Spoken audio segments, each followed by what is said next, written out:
The tabletop takeaway. Game mechanics on display. 3 designers share the stage. Pick a genre and we'll play. The tabletop takeaway. Welcome back to the Tabletop Takeaway. I'm Trevor Muller-Hagel. I'm Ananda Gunaratna. And I'm Charlie McCarran. And today we're starting off our first game in the Civilization-like games series, or Civ-like games. The core of Civilization games comes from, Civilization, Sid Meier. Is it Sid Meier? Yeah.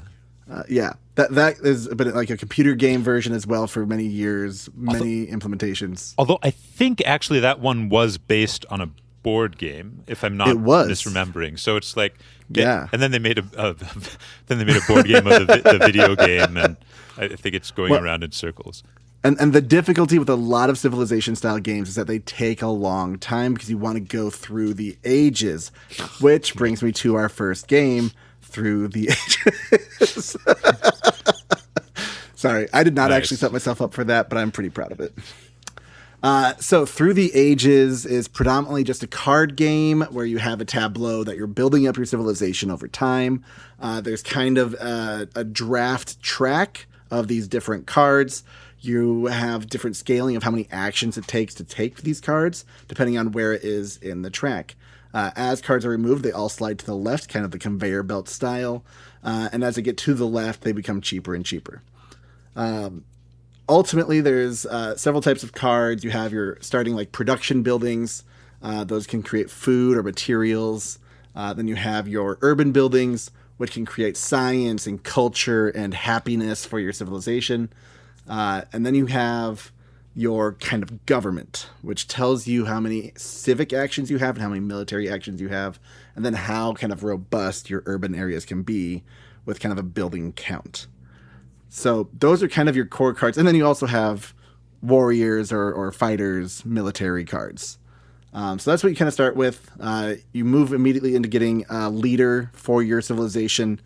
They kind of throw a bunch of pre-history kind of characters at you, or like 2000 or 2000s, pre 2000 years ago. So BC. And it's really interesting because you're able to kind of grow these different core buildings up, as well as branch into new kind of urban buildings, new kind of military units. You're producing food to create more people, which is almost could qualify as a worker placement game, but I wouldn't call it a worker placement game because you're actually permanently assigning them to a building until you destroy the building and get the worker back. So it's not quite worker placement, but you do have workers that get put into different buildings in your civilization, which could also be your military, growing your military might so that you can attack your adversaries or go colonize new areas or what have you. There's a lot going on in the game. You still can build wonders as well. There's technologies that you can unlock. So yeah, it's very expansive, and it immediately starts diverging from the start, but you all have the same starting point. So it's really nice that you can all build from that same foundation and then just go in completely different directions. I would go into more detail, but I feel like that's a good overview for now. What do you guys think? Is there anything else specific we should go into? We'll probably bring up the details as they come up. There's quite a lot going on in this game. And yep. I guess to start bringing up details, I think one of the absolute coolest things about this game is how it represents resources and buildings. Oh, yes. Because essentially, you've got these cards, and each of the cards represents a type of building, and you have your little yellow cubes, which are your workers or your people, your population. And if you put a yellow cube on a card, it means you have a building of that type. And for the food and basic resource stone, whatever it is, production. Yeah, materials. You have these little blue cubes. And when you put a blue cube on one of those cards, it represents a unit of that resource. Good. Yeah, that good. Yeah. And this is really cool for several reasons, I think. One of them is that ergonomically, it's very clean. It's like, okay, I have 2 yellow cubes on that card, so I'll put 2 blue cubes on that card. Production is very simple. It also means that because the value of each blue cube is depending on the card that it's on, as you unlock technologies that produce more goods, you also have the better storage automatically. Because one of the things about this is if you have too many blue cubes out on your cards, meaning you're storing too many resources, you suffer from corruption and you lose resources every turn. So better technologies both increase your production and increase your storage efficiency by letting you represent the same amount of goods with fewer blue cubes. It feels really cool and it works really well. Yeah. And it's the same thing. Like the yellow cubes represent the workers of these buildings, so you don't have 30 of these same cards coming out and cluttering up the space. It's just represented by a single cube, and that works for the urban areas too that are non-production or non-good based. But those obviously have their limit. But then they're also creating extra culture or science and technology or whatever, just multiplied by the number of cubes on that card. Which obviously, if you're not playing on a virtual tabletop like BGA, like we played, that can actually make it a little bit more intense in terms of tracking, I imagine. But did you already talk about the blue bank, which I also think is one of the more interesting things too? Yeah, the corruption mechanics in the blue bank. But we can talk about that more. Because it's really interesting. There's only 3 steps for that corruption track. There's the first group, which is 6 total cubes of the blue cubes. And then you have another 5 and then another 5. So every time you hit through one of those groups, you are going to lose more materials at the end of your turn. So you're really incentivized on your turn to spend as much as you can, but you're limited by your civic actions, what you can do. And so it's like, well, if I use my civic action to get a card, then I don't have that to build a thing. What if I don't have people? Then I also have to recruit more people or get more people with food. And so that kind of tightness of how much you can do in a turn really makes you want to think your way through your problems and figure out what you're doing. Yeah. I think it's really cool. Well, and I think that brings up one of the really big strengths of the game, which is that the game, a lot of this game is about not wasting opportunities, because every one of your turns is going to present you with opportunities that make you want to change what you're going to do. We haven't talked very much about event cards, but events may result in you gaining resources that you weren't expecting and now need to decide whether or not to spend, because if you don't spend them, you will lose them to corruption. So you want to be spending your resources, but the market is also changing. Cards are coming off the market every turn, even if you don't buy them, because the 2 on the end of the market come off. So it's always sliding down, which means if you don't take a card from the market now, you will not get another chance to take that card. So that's another opportunity that you want to take, and then you also you also have to think about, okay, well, I want a stronger military, so that events, we really should talk about events, but so that events will benefit me more. You want to up your production so that you're producing more. There are all of these opportunities, and the game asks you to not waste them. Yeah.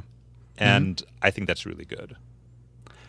And it does still allow you to have some sort of amount of planning too, because you see, it looks like 13 cards every turn. So you're seeing, and like just, the last 4 are going to be 3 actions to take. So if you see something come out, maybe it's the next age's first card and it's really powerful and it fits exactly what you're trying to do, maybe you would grab that for a cost of 3. Yeah. So it's really interesting how that's foreshadowing what might be coming down your way.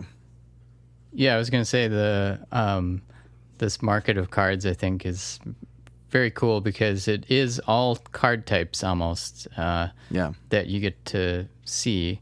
And I imagine that is one of the parts that makes the game most replayable. Because, being that this was my first game, I wasn't paying attention too much to what's far off and costing more actions to grab. But if I was paying attention a little more, I would probably be thinking, then towards the end of the game, I realized like, ooh, okay, I need to look ahead and see what military cards are even out there. And Yeah. so I thought that was very cool. The other piece that I think was fun once I realized it too, like we were saying about you put a yellow cube on something and it represents what you're going to produce every turn. And I didn't realize like, oh, okay, even the points are The victory producing points. every turn. So it really gives that feeling. That's maybe one of the key parts of a civilization building game, which is like some sort of engine building where you feel like, Yeah. oh, as we go through the different tiers, they're going to start ramping up our production even more. That's Well, very being able to- satisfying. Yeah, and being able to invest early on in like a type of thing. Like in this game, you can have theaters. And so maybe you start with the basic theater and then you can keep advancing your theater. So you just have this chain of theaters. And because it's an advancement of the same technology, any workers you have in that first building, you can upgrade for a cheaper cost than just buying out that building outright. Yeah, paying the So- difference. Exactly. And so like you're just paying that small difference instead of just, dropping 5 material, it's only 3 material or 2 material to go up to that next step. And that feels much more rewarding because it's like, oh, I did this strategy, so I'm saving resources and getting things stronger and following this line of logic. And now I've got this leader who amplifies that. And so it can really feel like you're trying to build a synergy in your civilization. Yeah, I think the leaders. So one interesting thing, given that the game is changing all the time, right?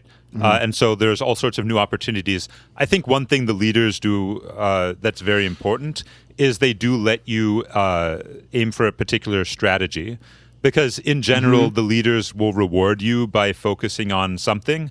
Like, for example, I had a leader that normally each wonder you build increases the cost of the next wonder, but I had a leader that means that doesn't happen. So, like, I was kind of aiming for a strategy of, okay, well, we'll get a bunch of wonders and build them, which didn't pan out because an event, which, okay, we need to talk about events, but an event came up and got rid of my leader before I could do that strategy a lot. So I think basically the game is all about tactics, and leaders give you a strategy to follow so that you have both of those.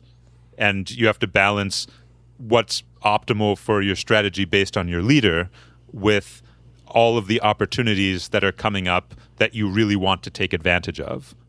Right. Yeah. And I think I was going to say, I think leaders are my takeaway for this because they, like you said, they steer you in a direction. And the interesting thing is that your leaders aren't going to stick around because sometimes they get phased out. And Or forcibly removed. yep. And I like that you also get the choice to even take a leader or not. And usually you probably want at least one leader, so that's giving you some sort of passive bonus. But unlike a game where it's like here's your asymmetric power for the start of the game, and you're going to have this the whole game. It's like, no, you're going to have it for like a third or half of the game or something. And yeah, I think that's a cool way to do it. Well, and not only that, it also encourages you to replace the leader yourself, because Right. Oh, yeah. if your leader just, I guess, dies because they're They go into a new age and they're Yeah. 200 years old. basically if the leader is 2 ages behind the current age, they go away. I guess they retire. Maybe. But if you replace the leader yourself, you are refunded the action for replacing them, which means basically you can swap out your leader without spending an extra action, which really encourages you to switch leaders before the game switches it for you. It does get a little brutal. Which is another one of those opportunity things, right? Because if you want to take advantage of that, then you need to pick up a new leader early enough that you'll be able to play them before the age ends. Yeah. And I think another piece that's good about leaders is that they're all passive bonuses. For the most part, like you don't have to spend actions on them. They just give you They a like bonus. augment other actions or... Yeah, and it's kind of like FOMO. Like, oh, I really should use this leader.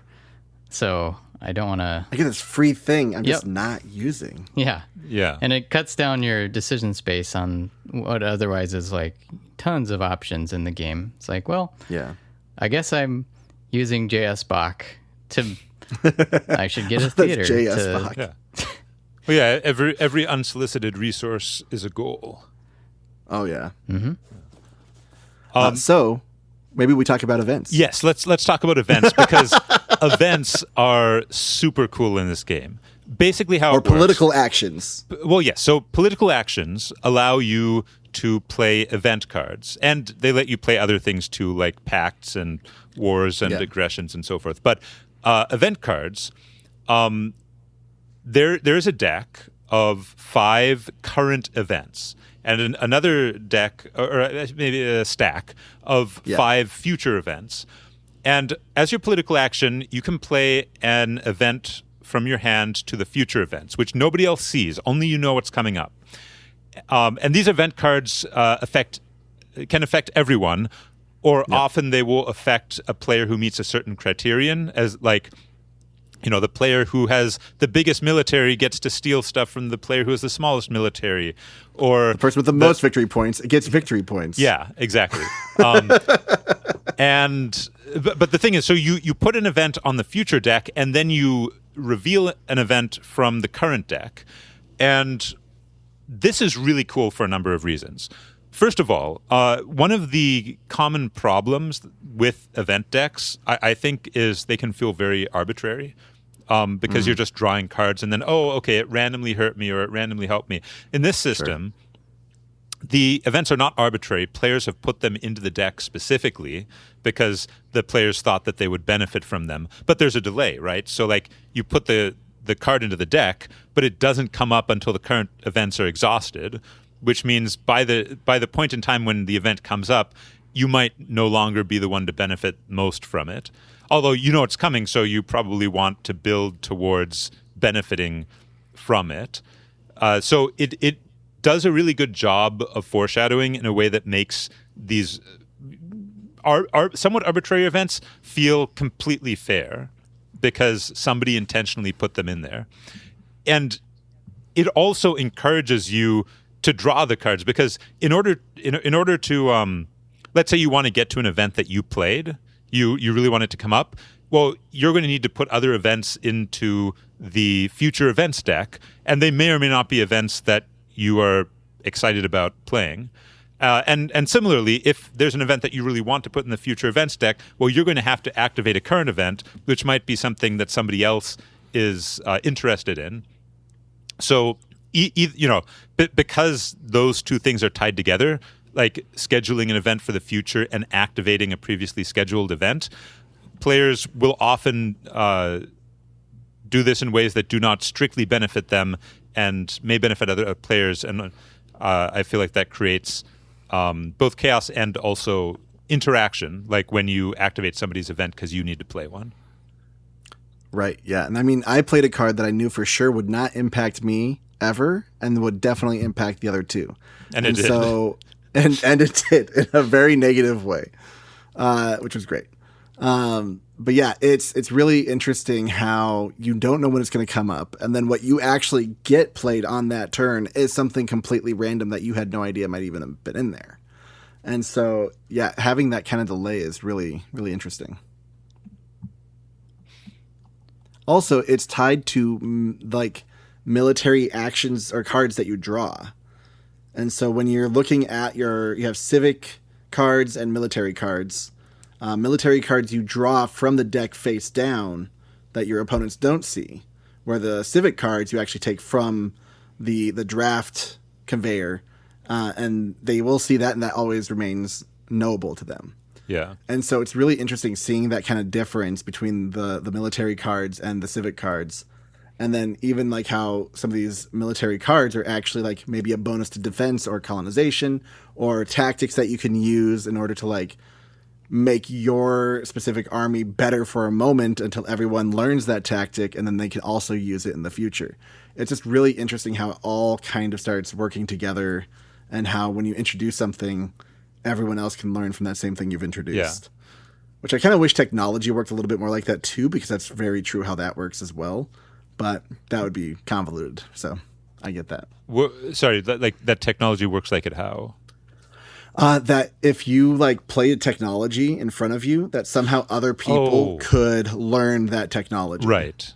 Yeah, I see what you're saying. Because when you're displaying something like that, you're showing the world what you've learned, and they learn from it too. Right. Kind of like Dominion Council Room. I get 4 cards, you all get 1 card. Like, I love those little big benefit for the player playing, and then small benefits for everyone else. I think those are really interesting. Something else that... Oh, go ahead. I was good. Something else that I think isn't kind of fun about this game is they mash up everything from history all into one game. And I was thinking, like, a lot of these card effects are not that different from each other, especially like the governments, possible governments. So you could replace... Which we haven't talked about a whole lot. Yeah, you start with... what's it called? Despotism. And you can upgrade that to like monarchy and so on. And the effect is not that very exciting. It's just, I get another action in civil or another action in military, or maybe both. I'm pretty excited by that. I mean, it's exciting. More actions are great. But in terms of like the card itself, it's like, 1 more cube. But I think the fact that there's a name associated with all of these lets you figure out the story in your head of, like, the Kremlin, for example, it gave you some culture points, but it made give you a sad face, so your unrest increases. Yeah, so I think that is a huge advantage of putting a theme onto these otherwise kind of abstract games. Mm-hmm. I mean, I think that is one advantage of Civilization games, which is that they are very people can identify with them a lot because it's human history, and we're all humans, so we all can most of us are human. We can all identify with all of human history as a theme. Right. Mm-hmm. I guess in terms of, like, when I say abstract, it's all cards. There's no people moving around on a map, armies, which is interesting for a Civilization world building out kind of game. No map, which you normally think of like from a geographical standpoint, right? Like because borders and adjacency. Well, because of the Civilization video game, right? Right. I think the game does a fantastic job of abstracting away the essence of civilization. I feel like this game does a good job of capturing Civilization, the video game, even though there is no map and no concept of space. I feel like it does a really good job of abstracting all of the systems into a spaceless system. Yeah, I agree with that. There's also colonization. We haven't talked that much about it, but it's basically like an auction. There are colonies that come up as events, and you bid on them with your military units. And then if you get them, it's like a bonus for your empire. And that is how you represent sending out colonists and colonizing other lands, which is a big part of what you need the big map for anyway. Right. In Civilization. Yeah. So I realize I haven't on that note, not to make it all socially political here, but it is interesting thinking about, this was made quite a while ago, and I don't know that a game would get published that straight up has colonization. Maybe exploration. They'd probably spin it as, we're exploring, or maybe we're colonizing the moon, or so on. But I mean, it is a part of history, but it's just interesting thinking about. Or you'd actually introduce, indigenous people on that place you're looking at, and then having a dialogue with them, as opposed to just taking over somewhere, like entering trade agreements or, something like that. You know, there's definitely ways to go about it that aren't take over this person's home. Well, and it is very explicitly, you know, exploiting these lands for gain, because like, okay, you win the colony, great, you get 9 materials, or Ooh, 11 victory points. What culture did we find here? or you get like 2 happy faces. Right. That's probably not the natives who are happy about Right. that. Yeah. Sorry, go ahead, Trevor. You were going to give a takeaway. A takeaway is what I was going to start looking at after we talked about colonization, which is important to talk about. So for me, what I really love is the improvement of the kind of structures and being able to move workers up them and upgrade them into new structures. So like, for instance, you have agriculture that can go into irrigation, that can go into selective breeding being animals, not people. Just so we're clear. It's not that crazy of a game. But yeah, like every single one of them, it just improves the amount of food resource they make by 1. And so you're able to do these little like small movements and improve them, which I think is really cool as you go across the board and just see the different types of buildings. And they can still go in the lower buildings if you don't have enough materials in that turn. And they can produce those, you know, smaller amounts until you have enough money to improve them. So I just think that's a really clever system that super simple, doesn't take up a lot of space, doesn't take up a lot of brain space. It's very clear. And then also like they're based off of symbols. And so you're just looking for that symbol in that track of cards that are coming out. And that just helps you kind of figure out what you want, what you're going for. Yeah. I mean, I think another really cool thing about the upgrade system is that, you know, the yellow cubes represent people. They represent your workers. And it's the same people, but as your civilization develops, the buildings and technologies that you're developing are making them more efficient at their job. So it's like it's like the worker who was, you know, using bronze tools or whatever. Now he's a coal miner, and you know, he's producing 3 materials per turn instead. And it gives you this feeling that your work, you know, the people, just like in real life, people with better tools become more productive, right? Right. And then, of course, the capital-owning class captures all the gains from that, which is us in this game. We are above the classes even. We're almost like this cultural deity guiding this whole civilization. But yeah, it does feel like your workers are getting more productive, which is really cool. Right. Because of how it's all set up. Yeah, I guess so. My takeaway, I think, well, I had 2 things I was talking about. I already talked about the event cards, which I think that's a really cool system for foreshadowing random events. Except they're not even random; you're putting them in there. Yeah. I think what I'll go with actually though is going back to the blue cubes, and more particularly to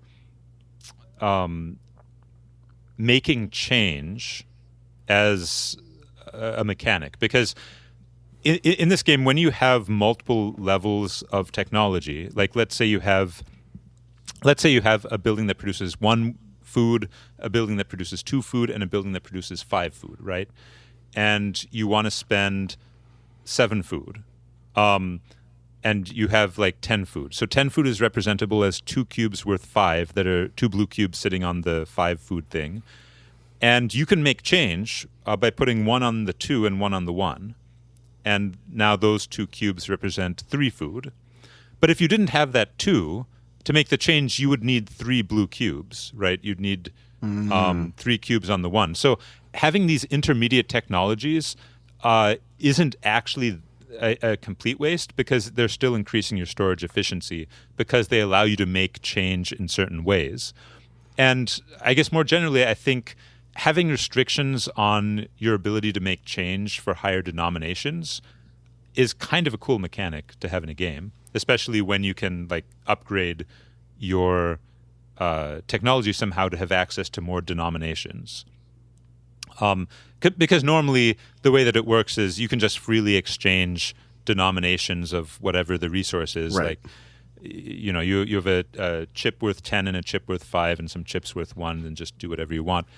And I think it's cool to have the